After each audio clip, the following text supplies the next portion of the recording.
So kahapon, in the interest of fairness, kasi sinabi natin ang hirap ipagtanggol ni VP Sara pagdating sa accomplishments niya sa DepEd kasi walang nababalita. So today,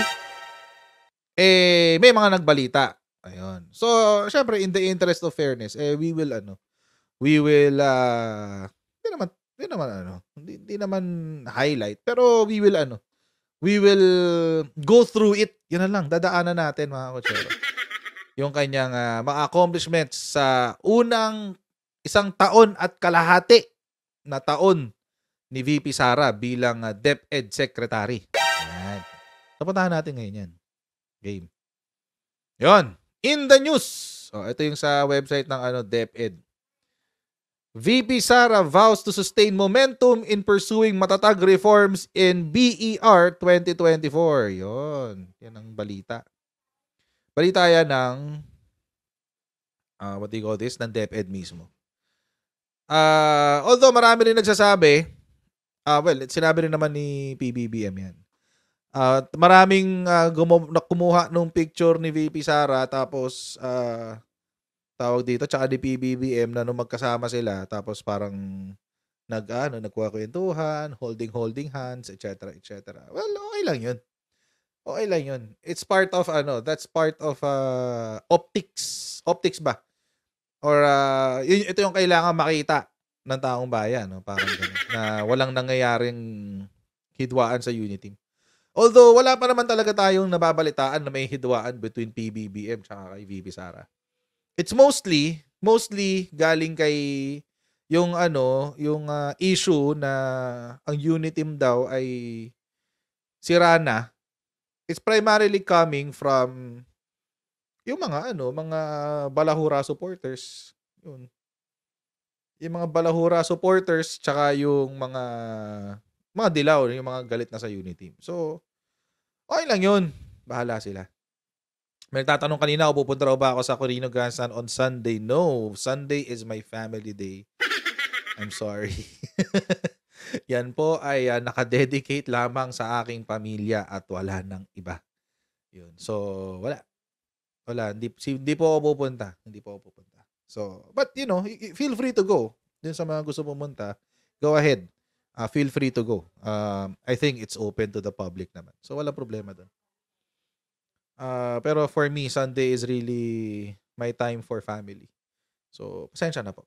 But anyway, going back. Pero bago tayo pumunta dyan, as usual, mag-shoutout tayo sa mga kaibigan natin sa Sendwave!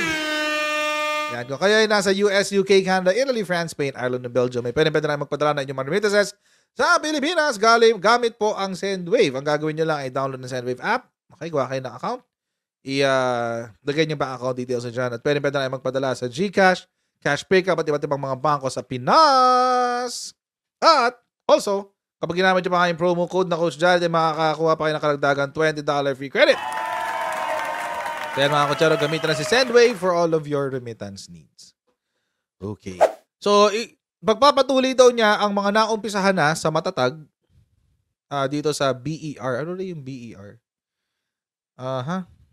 Basic Education Report. Yun yung BER 2024. Basic Education Report. At itong Basic Education Report ni VP Sara kinatuwa ni PBBM. Let's give them that, di ba? Let's give them that. Ikinatuwa ho ito ni PBBM. Yan, may pa-selfie pa. Pak! Parang kampanya lang Anyway. Sabi ni PBBM, despite having the most difficult mandate, the DepEd has been able to set the stage for a modern and responsive educational system under its current leadership. Yan ang sinabi ni PBBM sa Basic Education Report 2024 nitong nakaraan sa Pasay. Sabi niya, as your report has shown, the building blocks of a modern, responsive educational system have now been laid. It is something we have waited for many, many years. At this juncture in our transformational journey, my instruction is simply this. Padayon. Ayun lang pala sabihin nun. Go on. Yan. So, happy naman si PBBM. Di ba?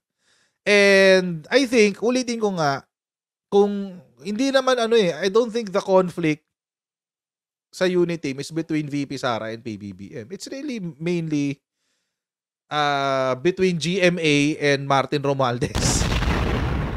Tapos nadadamay lang yung unit team. But kasi OA din kasi yung mga DBS eh.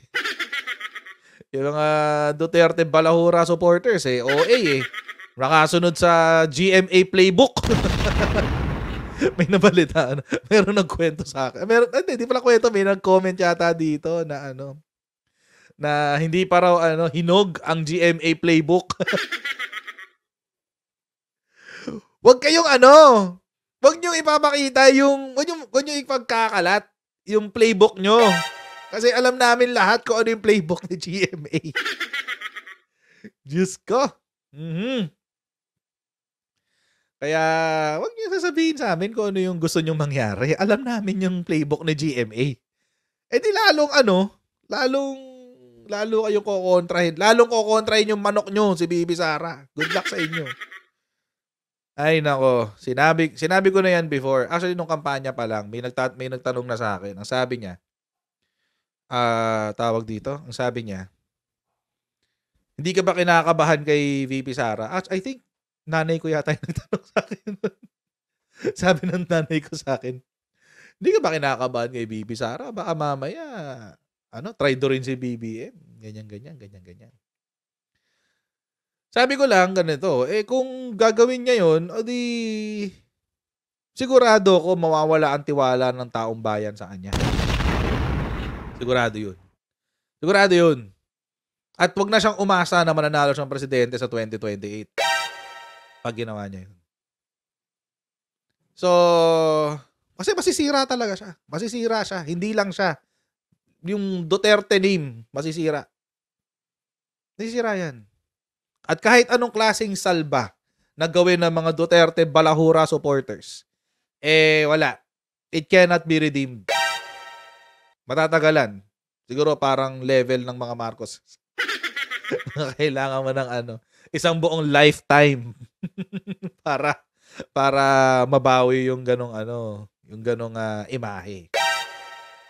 So, yan. Ito, may nagko-comment. Sira na siya, hindi pa ba? May mga nagko-comment na ganyan. Iyan chismis pa lang. Take note, chismis pa lang yan ng impeachment. Wala pa yung actual. So, wag mong subukan. Masisira ang buhay mo. Wag mong subukan, VP Sara. Masisira ang buhay mo. Ay, no. So, kaya meron pa akong mga nababasa. Di ba yung sinabi ni Malutikia, tapos may nabasa ko sa social media kanina. Ano daw yan? Kapag daw nag-resign si VP Sara, that is genius.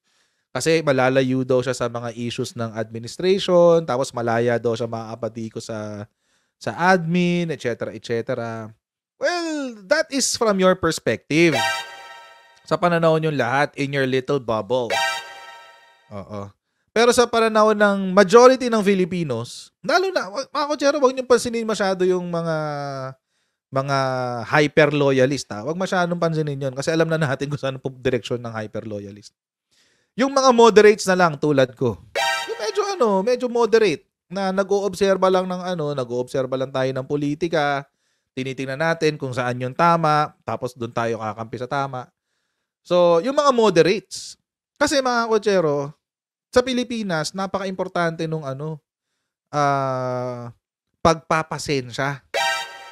Di ba? Pagpapasensya.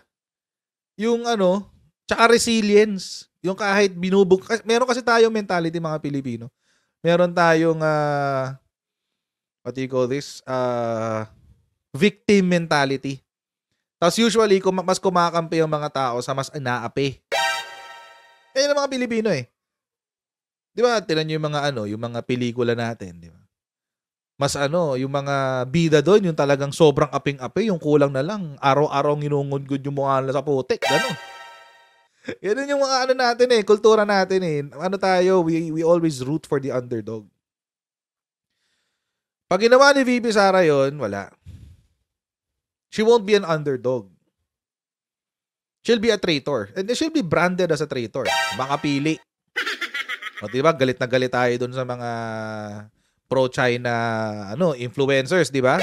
Bakit? Kasi makapili sila. Pinili yung ibang bansa kaysa sa Pilipinas. Oh. Lalo na to, nag-declare ng unity. Di ba? Nag-declare ng unity. And all of a sudden, bibitaw ka dun sa unity? Ibang dating nun. Ang pangit sa optics nun, guys. Ang vice-presidente na bumitaw sa unity.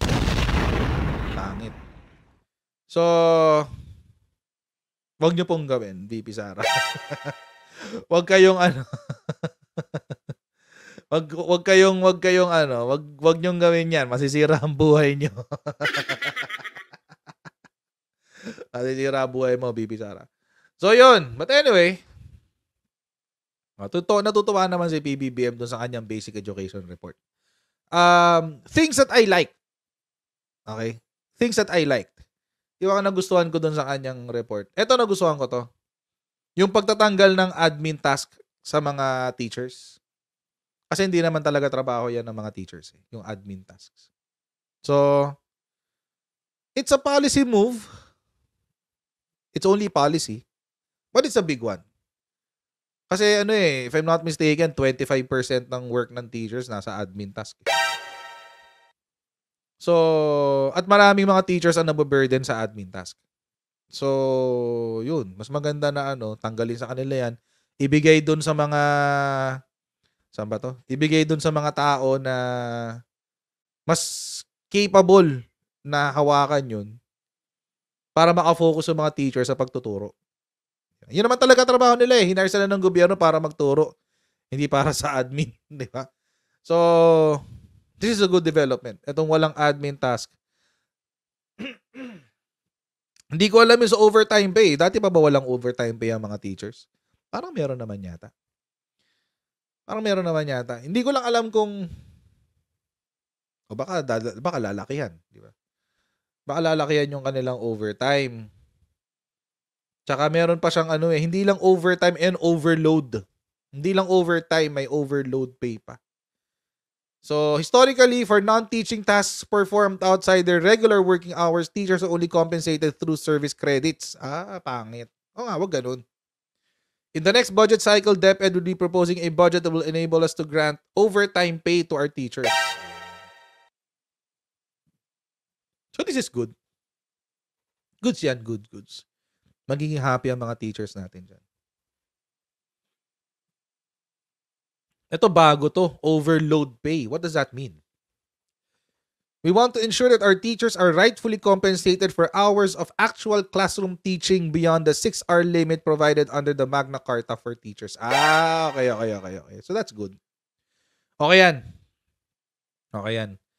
Kasi kailangan maging patas ka talaga doon sa nagtatrabaho. Maganda yan. This is good. So at least, merong isa. Policy lang yan. I mean, it's a policy move, but kadalasan yung mga bagay na kailangan ng mga civil servants kailangan umpisahan sa polisiya So, yun. So, this is a good thing. Maganda yan. Tuloy natin yan. Okay, sana lang ma-implement na maayos. Kasi syempre, secretary, hindi naman batas yan Malamang memorandum circular lang yan. So, hopefully, may pagpatuloy ng mga susunod na secretary. But, at least, during the term of VP Sara, magandang development to. This is a good development. Next, eto, DGED. Ito, maganda to. Kailangan, importante to mga kochero. Lahat ng eskwelahan ngayon nagta-transition na to digital to the digital format. At Diyos ko, nasa-stress ako dito pag nakikita ko yung mga anak ko may karga-kargang libro. Yung mga nung lumalaki kasi ako, mga kochero. Yung mga libro namin, mga ganito kakapal, tapos lahat yan nasa backpack. Or yung stroller. Di ba? Mga ganyang ganyang kakapal ng libro, iba-ibang subject. Tapos wala kaming syempre elementary kami, wala namang kaming lockers.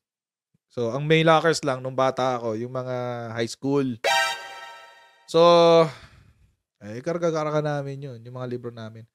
Pero ito, yung digitalizing ng materials, ng learning materials, it's a good thing. Not only can you use the material sa school, pero pwede mo rin siyang i-access sa bahay. Yun yung maganda dun. Ayan o. Allow me to present to you the DepEd Digital Education 2028 or DepEd DigiEd 2028. Ito na yung flagship program. O, dito natin ngayon susukatin si VP Sara. Ito na yung flagship program nila. This will be our flagship program to banner our commitment to adaptability and technological advancement. Through the DepEd DigiEd 2028, we will pursue full digitalization and interconnectivity of all DepEd offices and schools nationwide. Ayan, ito yung ibig ko sabihin eh. Inihayag ni Duterte na nilalayon din ng programa na makapagbigay ng school-wide Wi-Fi. In fairness, di ba itong kanilang last report, yung kanilang yung video, nakapag-pa-Wi-Fi na sila ng ilang schools. Yung mga last mile schools, naka-Starlink. Social, no? Naka-Starlink? Grabe. Social. So, this is good. This is good. Okay ito. Okay yan. School-wide Wi-Fi, ipatupad ang paggamit ng e-textbooks sa lahat ng paaralan sa buong bansa. Gusto na, napakaganda niyan, mga Roger. Yan, e-textbooks. My goodness.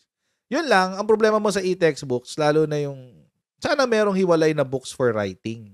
Siyempre, unless naka-tablet ka, hindi ka naman magsusulat eh. Diba? Basa-basa ka lang ng ganun, swipe-swipe ka, ganyan. Tsaka siyempre, kailangan mo rin i-empower yung mga students. Diba? Paano nila ma-access yung mga libro? Bibigyan nyo ba sila ng tablet? Bibigyan nyo ng tablet per child? Tapos iiwanan ba yung tablet na yun sa school? Pwedeng iuwi sa bahay? We don't know. We don't know yet. But, yun ang gustong gawin. So, dito ngayon natin pwedeng sukatin si VP Sara. Kasi sabi niya, flagship daw to. Ito yung kanyang flagship program. Ito yung kanyang, kumbaga kay PBBM, kung yung kanya ay yung pabahay, ito yung kay VP Sara. Yung what do you call this? DigEd. So we have initiated talks with Converge, PLDT, Globe, Starlink, and other internet providers with the aim of providing adequate internet access to both teachers and learners in schools. So yun. So that's another. So maganda to. Sa akin maganda to. Itong pag-digitalize ng ating academic system. Tsaka yung records. Maganda yung records niyan. Mabilis ang maintenance. Mabilis ang management. Tsaka mabilis din ang pagta-transfer ng files. Imagine, let's say, kapag public school ka, tapos nag-aaral ka sa Manila, tapos lilipat ka sa Apari. So kung digitalize na lahat ng schools, public schools sa buong Pilipinas, yung pag-transfer ng records mo from Manila to Apari, mabilis na. Matter of seconds na lang yan. So this is going to be good, but it's going to also be a very, very, very, very, very big project. Very expensive. Lalo na kung Starlink. Magkano Starlink? 30,000, 20, naka 20,000 sila ngayon eh. Parang introductory sale. 20,000. Oo. Plus 2.5 every month sa subscription, Starlink subscription. So let's see kung ubra to. But again, mga kotsero, ito yung flagship. So dito natin susukatin si VP Sara. Pagdating ng 2028, pag na-digitalize na niya lahat ng schools, di good job. Diba? Palakpakan natin siya doon. Otherwise, yun lang. Yun lang. Otherwise. So, ako am rooting for this kasi gusto ko to eh. Gusto ko tong pag-digitalize ng schools. Kailangan na to eh. Kailangan na to. And it's not about the politics. I mean, kailangan to ng mga kabataan. Kailangan talaga to. Ito pa, may nag-send sa akin kahapon. Ito daw. Dropouts due to teenage pregnancies and early marriage down by 88%. Ay isa. May ganun pala. Minomonitor pala to. Okay, yun daw, oh. Wala na raw masyadong nagda-drop out. Tsaka teenage pregnancy, bagsak daw sa 88%. Hindi sinabi na pinigilan ang teenage pregnancy. Sinabi lang na bumaba yung pag-drop out ng mga teenagers na nabubuntis. Okay? So, huwag po tayong malito. Hindi ko sinabi na bumaba ang teenage pregnancy. Ang sinabi, bumaba ang numero ng mga nabubuntis na nagda-drop sa school dahil nabuntis nga sila. Yun ang ano. Di totoo yan, promise. Si Katie. Kontra agad. Let's give it a chance. Let's give it a chance, Katie. Kalma ka lang. Diyos ko. Anyway. Ayan. So, dropouts due to blah, blah, blah. Okay. Sabi, through the promotion of ALS. Okay. Alternative Learning Systems. Ano na yan? Matagal na to. Matagal na to, mga kochero. Matagal na tong ALS. Matagal na tong ALS. Wala pang VP Sara sa DepEd. May ALS na. So, hindi natin alam kung what does that mean? Yung pagbababa nito ay directly ma-attribute natin sa mga policy changes ni VP Sara, we don't know. Pero kung yung ALS yan, matagal na yan. Matagal na yan. Kasi, meron kaming dati, what do you call this?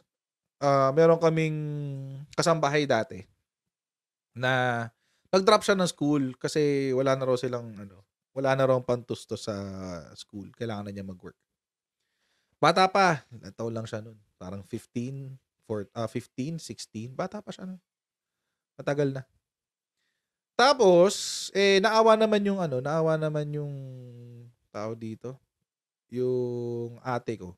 Siya yung kumuha eh. Sabi niya, pag-aralin kita, kuha ka ng ALS. Alternative Learning System. Ano yung sa ALS? Once a week lang sila napasok.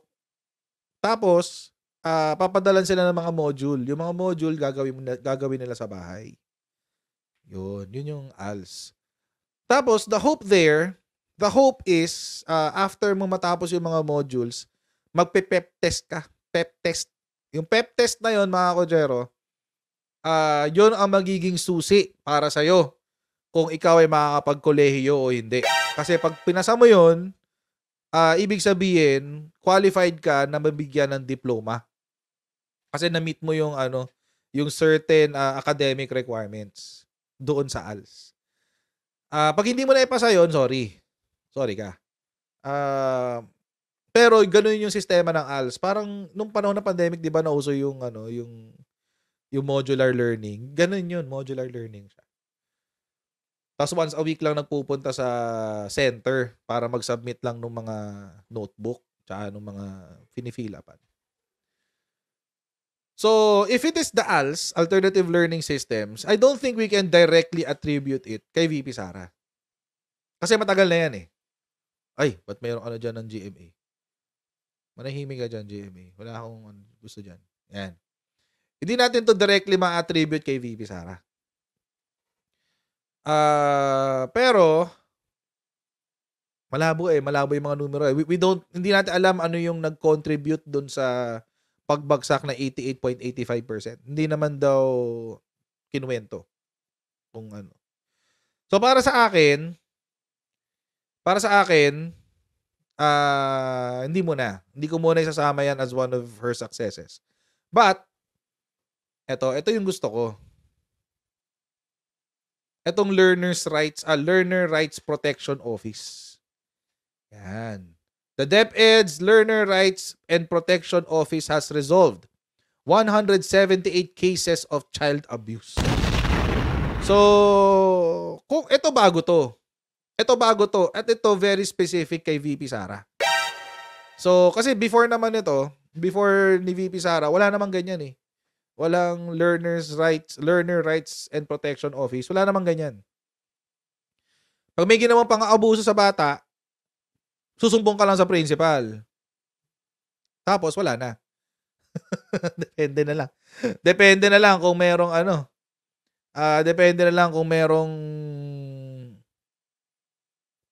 I don't know, kung mag-iimbestiga ng maayos si si principal, hindi natin alam. Or si superintendent, no? Si superintendent ng mga schools dun sa ano nyo, sa distrito. Di natin alam kung mag-iimbestiga siya na maayos. Pero ito bago. At ito, ma-attribute talaga natin to kay VP Sara. So, kung in 1 year, meron na silang na-resolve na 178 cases of child abuse, maganda yan. Maganda yan. Okay yan. Tapos, based on the revised K-10 curriculum sa grade 10, DepEd plans to teach learners lessons on sexual and reproductive health. Rights. Reproductive health rights starting at the grade 4 level where students are usually aged 8 to 10.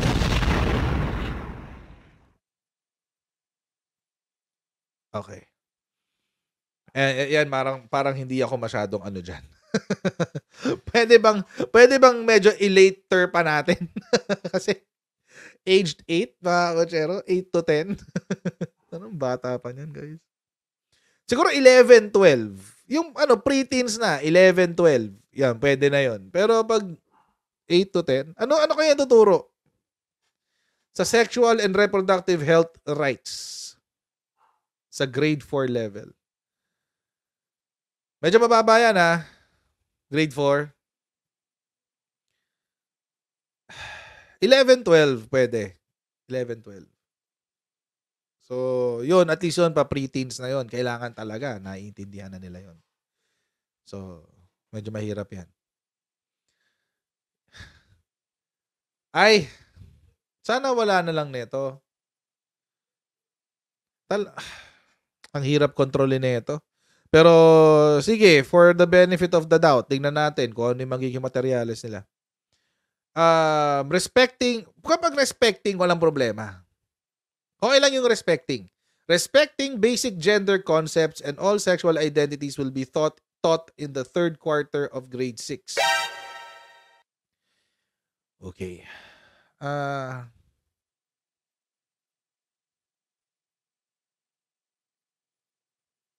I don't know how to feel about this yet.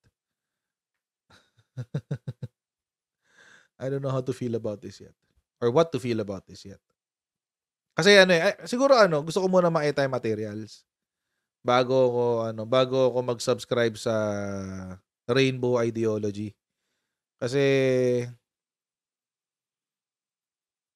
Berto, wokeness. Oo, hindi ako I'm not a fan of the woke culture.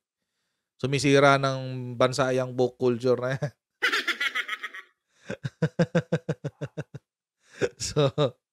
So, parang wag muna siguro.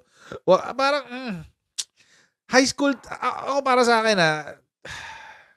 ituro ito sa panahon na ina-identify na nung ng bata yung kanyang gender identity. So, siguro sa ganun okay lang. Mga 13, 14, di ba? First year, second year high school. Yun, pwede na yan. Gender concepts. Kasi malalalim yan eh. Malalalim yung mga dyan. Grade 6 is too early.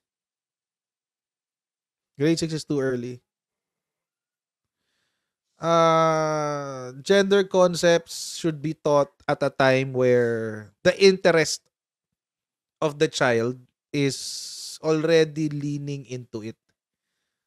Yung naiisip na niya. Parang type ko si ganito. Na parang nagkaagusto ko sa ganitong Parang ang gender ko is leaning towards this way or that way. So 13, yun, pag nagkaroon na ng pumasok na ng puberty. Ayun, pwede na siguro yun. Grade 6, 12 years old. Ako pass sa grade 6. Make it later. Pass ako sa grade 6. But let's see. Siguro ito sa grade 5. Sa grade 5, meron ng managing puberty-related changes. Grade 5, mga 11 years old lang yan. Ito na lang, mas gusto ko to. Personally, mas gusto ko to, communicating needs and respecting boundaries in relationships. Ituro nyo sa grade 5, walang problema yan. Carry yan. Walang problema dyan. Gender concepts, masyadong malalim yan. Di pa maiintindihan ng bata yan. Di ba? Anong maiintindihan niya sa intersex? Paano mo i-explain ng queer? Neither male nor female. How will you explain that sa bata? Na wala pang idea of gender. So,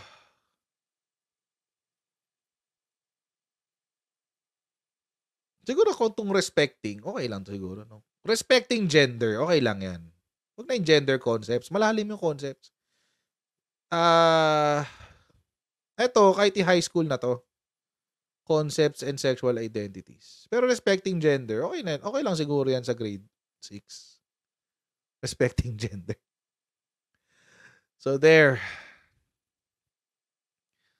Social development, grade 7. Okay, 13 years old.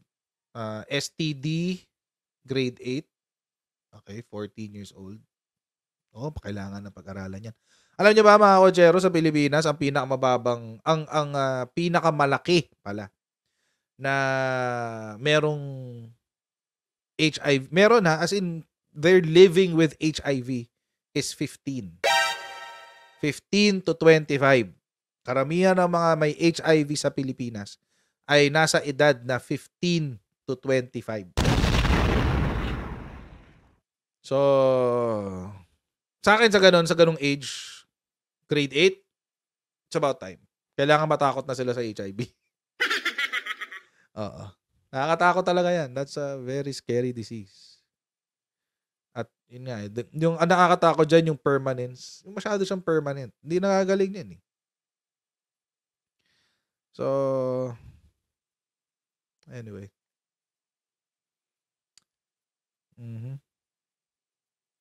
Tapos, grade 9 students, typically age 13 to 15, will be given lessons on demonstrate responsible sexual behaviors and sexual and gender-based violence. Possible. Pwede na siguro yan. 13 to 15. Pwede na yan. Okay na yan. Anyway. So, okay ako. Majority, mas okay ako dito. Dito sa DepEd, Learning Rights and Protection Office. So, okay na yan. Construction daw ng classrooms. By the end of the first semester of 2024, we hope to complete the construction of at least 4,000 classrooms. Okay. May kabuuang 3,637 na bagong silid-aralan ang itinayo noong nakaraang taon. So last year, 3,637. 6,203 ang nasa iba't ibang yugto ng konstruksyon hanggang 811 ang under procurement. Okay. So by the end of the first semester of 2024, they're targeting 4,000 classrooms. Okay. Okay, carry na yan. So, I guess siguro dito sa BER, para sa akin, the one that really stood out is itong overtime, tsaka overtime pay, tsaka no admin task. Tsaka ito. Resolve 178 cases. Hindi nyo pwedeng isama sa success ang paggawa ng plano. Hindi pwedeng isama sa success yun. Making a plan is not an achievement. So, making a plan is not an achievement. Plano kung achieve ito. Hindi achievement yun. Plano lang yun. Pero hindi pa yung achievement. So far, yung 178 cases na na-resolve na, yun, achievement yun. Kung dati 0, ngayon may 178 na, o di malaking jump yun. Malaki yun. Okay yun. But this year, kailangan mas maging efficient sila. So that means hopefully zero cases para sabihin walang when I mean zero, ibig sabihin walang occurrence of child abuse. Yun yung gusto nating mangyari. Pero kung meron man, at least sana hindi umabot ng ng 178. Kasi otherwise this is a very very poor poor commentary on our society. So there. Yun. So I guess there's still more to be done. Tama si VP Sara. There's still more to be done. Especially sa PISA. We need to improve our PISA scores. Wala masyadong kinommunicate tungkol dun sa how to address yung learning gaps sa science, technology, engineering, and mathematics. Sana nagkaroon ng commentary on that. So, hopefully. So mga kochero, I'll see all of you tomorrow sa ating next Coach Jared Live. Right? God bless all of you and see you guys. Alright, bye!